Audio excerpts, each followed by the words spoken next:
Chapter 10. Look to the root. He understood full well that the only thing that could sustain monks over the long haul was a growing relationship with God that was based on love, not fear.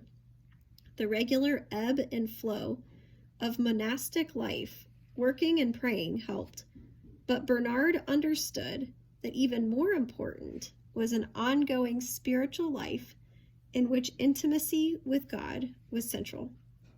Timothy Weber.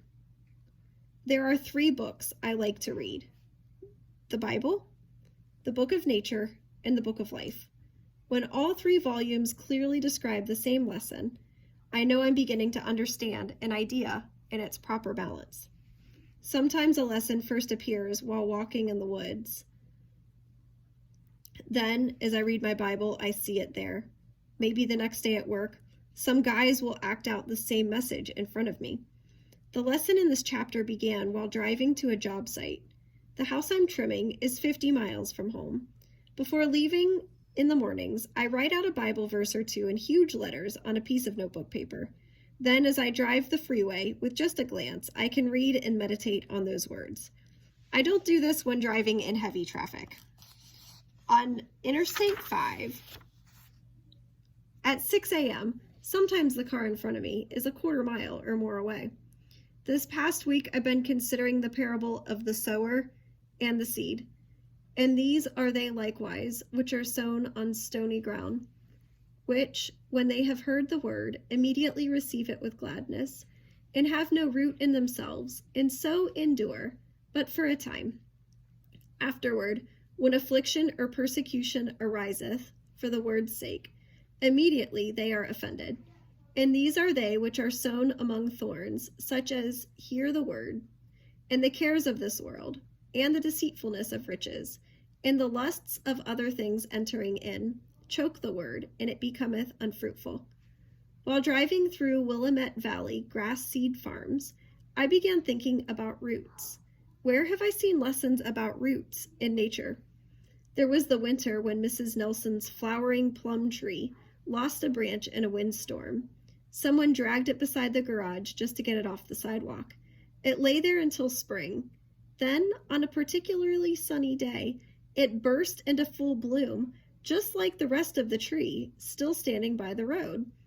2 weeks later, the blooms dried up and died. It had no root. Each year, we watch another tree topple over in a certain area on our property. These are 95-year-old fir trees, some 150 feet tall. The cause is root rot. You may not detect this disease if you're just out for a walk in the woods, but there's no mistake once the tree falls and its short, rotten roots point toward the sky. Our semi-dwarf cherry tree seemed to be growing nicely. Lush green leaves lined every branch. One morning we looked out the window, and it appeared that George Washington had chopped it down during the night. Amazed, I went out for a closer look and found it had rotted off, right at ground level. This year we removed a few fruit trees to allow more light into the garden. Yesterday I walked out to the stumps. The plum tree had 9 shoots coming from the roots. The stump remaining from the delicious apple tree had over 125 shoots growing out of it, each twig attempting to become a tree. My conclusion from nature is that poor roots cannot support healthy trees, and as long as there is any life in a good root, it will attempt to produce a good tree. To me, reading the Book of Life is when I watch people and observe the consequences of their actions. Those who attend to the roots of life do well. Those who are careless about their roots face serious problems. In business, if you don't pay attention to the taxes you owe, if you fail to maintain your tools, keep alert to costs, and attend to customer complaints, no matter how bright the future looks, your business will show signs of sickness. Neglect these roots, and your business might unexpectedly topple over some morning. Everyone will wonder, what happened to him? The answer will be, he neglected the roots.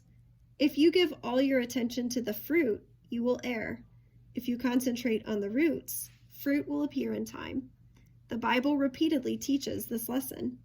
Samuel wanted to anoint David's brother as king because of his tall, strong body. God reproved Samuel for his mistake. Look not on his countenance or on the height of his stature, because the Lord seeth not as man seeth. For man looketh on the outward appearance, but the Lord looketh on the heart. While driving on spring days, my wife will often say, "Look at that beautiful tree." We'll turn our heads to see a huge ball of pink or white blossoms. Never has she said, "Look at those beautiful roots." It takes thoughtful insight to remember that a tree's beauty springs from good roots. Jesus taught his disciples to concentrate on the roots of their lives rather than the fruit. He said, "When thou doest alms, let not thy left hand know what thy right hand doeth, that thine alms may be in secret. When thou prayest, enter into thy closet, and when thou hast shut thy door, pray to thy Father which is in secret. And when you fast, anoint thine head and wash thy face, that thou appear not unto men to fast, but unto thy Father which is in secret. And thy Father, which seeth in secret, shall reward thee openly." Anyone who keeps a secret root relationship with God won't be able to hide its good effects. Relationships are the root of every family. Families are the root of the church. Therefore, when the Apostle Paul wrote to Titus about establishing elders, he required that these men be married to one wife and rule well in their homes. Without home roots, churches topple over like the cherry tree in our orchard. Nature, life, and scripture all teach that if you want something to flourish, attend to the roots. Neglect the roots, and it will likely die. John Wesley said, "Don't look for a ministry. Expect the fruit of a disciplined life. Focus on your hidden responsibilities. Fruit will come." The desire to be great, famous, and to accomplish grand things often gets in the way of true success. The pathway to a useful life is found in tending lowly roots.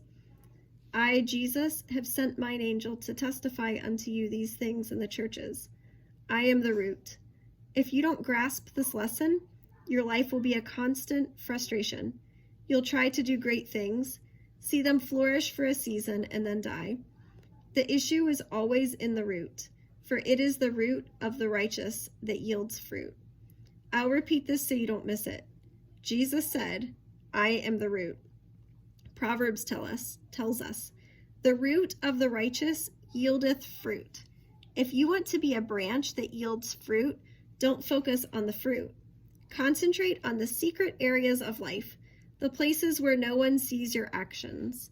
Be diligent and faithful with the little things that only God sees. That's where you'll find the root and source of all fruit, whether in business, relationships, or the salvation of your soul.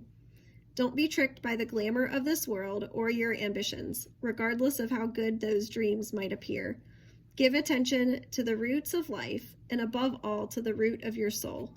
Then, without struggle or frustration, you'll certainly bear genuine fruit in his season. "If ye walk in my statutes and keep my commandments and do them, then I will give you rain in due season, and the land shall yield her increase, and the trees of the field shall yield their fruit." Leviticus 26, 3 and 4. Get your notebook.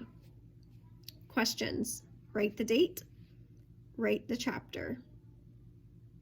This is chapter 10. Chapter 10 and the date. Number 1.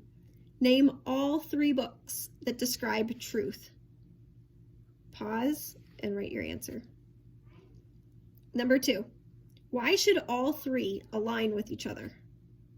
Press pause and write your answer. Number 3. Why did Mrs. Nelson's branch bloom after breaking off? Why did it wither? Press pause and write your answer. 4. What does the root of the righteous do? Press pause and write your answer. Number 5.